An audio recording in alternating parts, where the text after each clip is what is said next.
Most people look at a Banana Republic store at the mall and think of beige linen pants, fast fashion clothes, or a clean luxury aesthetic. But behind those polished glass storefronts lies a classic case of historical amnesia, a reality where marketing completely erased a legacy of political corruption, corporate mercenaries, and human exploitation. To understand how a fashion empire hijacked this name, we have to travel back to 1904. The term Banana Republic wasn't invented by a clothing designer. It was coined by an American writer named William Sidney Porter, famously known as O. Henry. He was actually hiding out in a Honduran hotel, running away from bank embezzlement charges back in Texas, when he witnessed a bizarre and terrifying reality.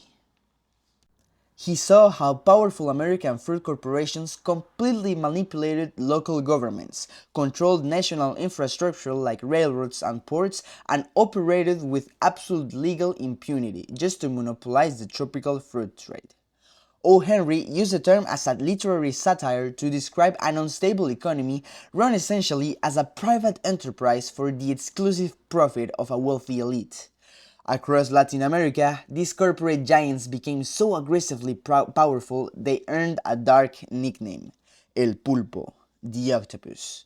They bribed politicians, established massive land monopolies, and if a democratically elected president tried to regulate them, they wouldn't hesitate to finance private military coup to overthrow them, just like they did in Honduras in 1911.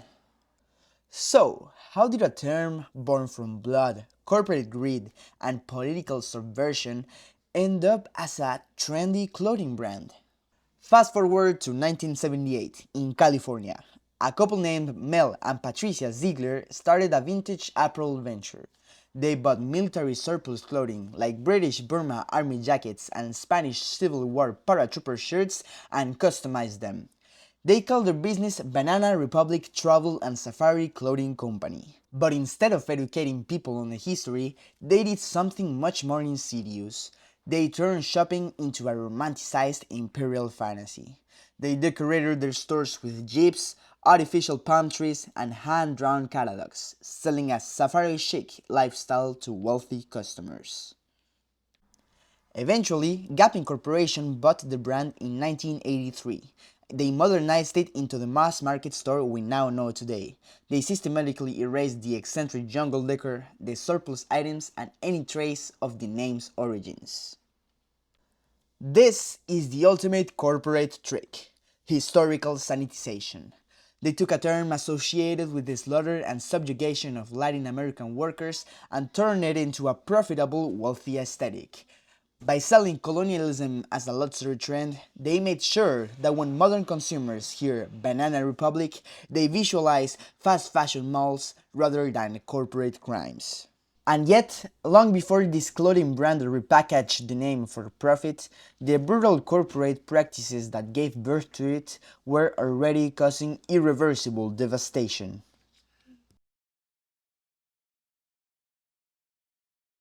The background of the term Banana Republic goes much deeper than just a clothing brand that builds its image on misinformation for pure profit. The true story traces back to a grim legacy of over 3,000 deaths, the result of a massive geopolitical exploitation system starting in 1870 by Minor Cooper Cade and the Costa Rican government. This system triggered a series of outrageous events. It began with corporations forcing employees to deplorable working conditions, which cost the lives of over 5,000 workers due to yellow fever, venomous wildlife, and the grueling physical labor of clearing dense rainforests with nothing but machetes. This was followed by the blatant economic corruption of the free market, specifically the banana trade, between Keith and the president of Costa Rica. All of this led to the creation of the infamous United Fruit Company, or UFC, which monopolized the banana market and orchestrated several dark historical events. One of the most notable occurred in Colombia. It is called La Masacre de las Bananeras, or the 1928 Banana Massacre, a tragedy that desperately needs to be exposed. People often completely ignore the sheer scale of what happened, but that's exactly why we are here. to show you the truth. In October 1928, Colombian workers were still enduring degrading treatment, treated as nothing more than replaceable cogs in an agricultural machine. That's when union leader Erasmo Coronel and other organizers mobilized the workforce, inspired by the speeches of communist activist Raúl Eduardo Maicha. They drafted a list of 9 fundamental demands, including direct employment contracts, universal wage increases, a 6-day workweek, hygienic dormitories, legal compensation for workplace accidents, better hospital services, and the total elimination of company stores and credit vouchers.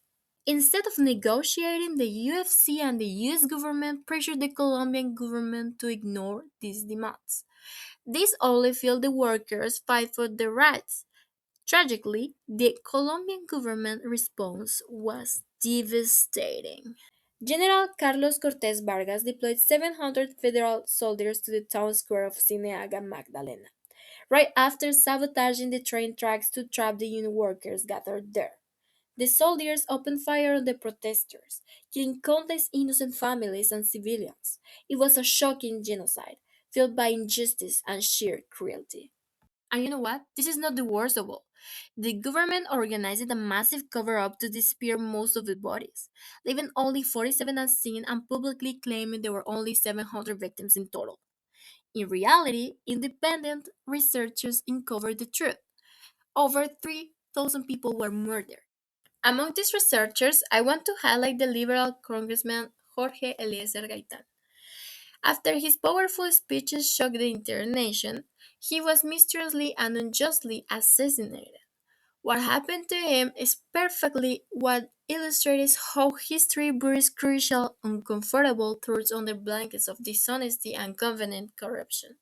In conclusion, the term Banana Republic emerged from an era of criminal invasion and outright massacres. Isn't it ironic that while the rich were the perpetrators of these historical tragedies, they are now the ones driving the cultural misinformation the Banana Republic brand represents? Unbelievable.